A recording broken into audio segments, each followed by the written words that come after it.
Fact news में आपका स्वागत है।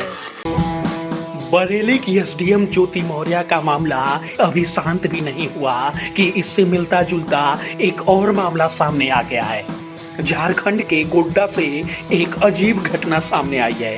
यहाँ एक पिज्जा डिलीवरी बॉय ने कर्ज लेकर अपनी पत्नी को पढ़ाया। उसकी पत्नी नर्स की पढ़ाई कर रही थी, लेकिन पढ़ाई पूरी होते ही वह अपने प्रेमी संग फरार हो गई। डिलीवरी बॉय का काम करने वाले लड़के का नाम टिंकू यादव है। उसने प्रिया कुमारी नाम की लड़की से शादी किया था। शादी के बाद प्रिया ने पढ़ाई करने की इच्छा जताई। पत्नी की इच्छा को और अपने भविष्य को ध्यान में रखते हुए टिंकू ने उसे पढ़ाने का फैसला ले लिया।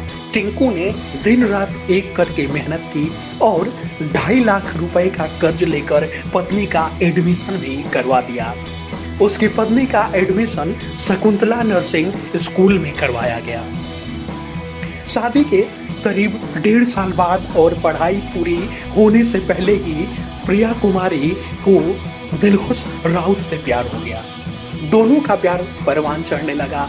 जैसे ही प्रिया की पढ़ाई पूरी हुई, वह दिलखुश के साथ फरार हो गई।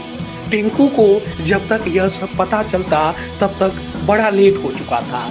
अब टिंकू ने इस मामले को लेकर पुलिस में शिकायत दर्ज कराई है। बताया जा रहा है कि पढ़ाई खत्म होने के बाद 17 सितंबर को प्रिया भागकर दिल्ली चली गई और वहां दिलखुश के साथ कोर्ट मैरिज उसने कर लिया। इसकी तस्वीरें भी सोशल मीडिया पर सामने आ गईं। 24 सितंबर को दिलखुश को इस बारे में जानकारी मिली तो वह हक्का बक्का रह गई। टिंकू ने पुलिस थाने पहुंचकर पत्नी प्रिया कुमारी और उसके प्रेमी दिलखुश के खिलाफ शिकायत दर्ज कराई है और उसने न्याय की मांग की है। वहीं इस घटना पर पुलिस का कहना है कि मामला इस तरह का जो है वो संज्ञान में आया है, शिकायत मिली है और पुलिस टीम की ओर से इसकी जांच की जा रही है।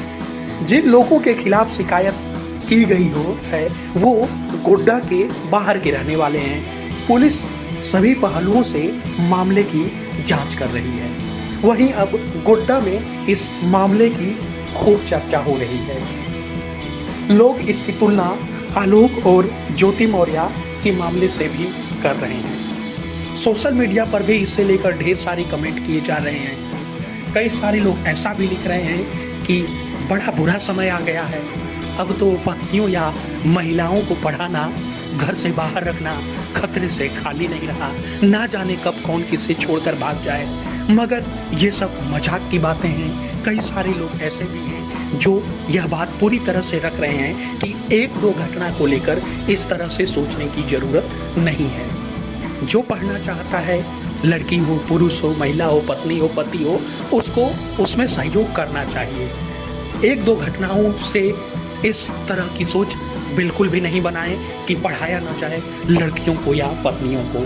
इस तरह की भी बातें लोग लिख रहे हैं। हालांकि यह जरूर है कि ज्योति मौर्य के बाद जब यह मामला सामने आया है तो इसके बीच भी इस तरह की कुछ और घटनाएं मीडिया में रिपोर्ट हुई थी। इसे लेकर भी खूब हलचल मची और तरह तरह की बयानबाजियां की गई थी। अब देखना है कि ये जो डिलीवरी बॉय वाला मामला है उसमें क्या कुछ जांच में निकल कर आता है और क्या डिलीवरी बॉय ने जो आरोप लगाए हैं, जो कहानी उसने पेश की है, क्या वही कहानी सच है या फिर चीज़ों को एक तरफा ढंग से पेश किया गया है।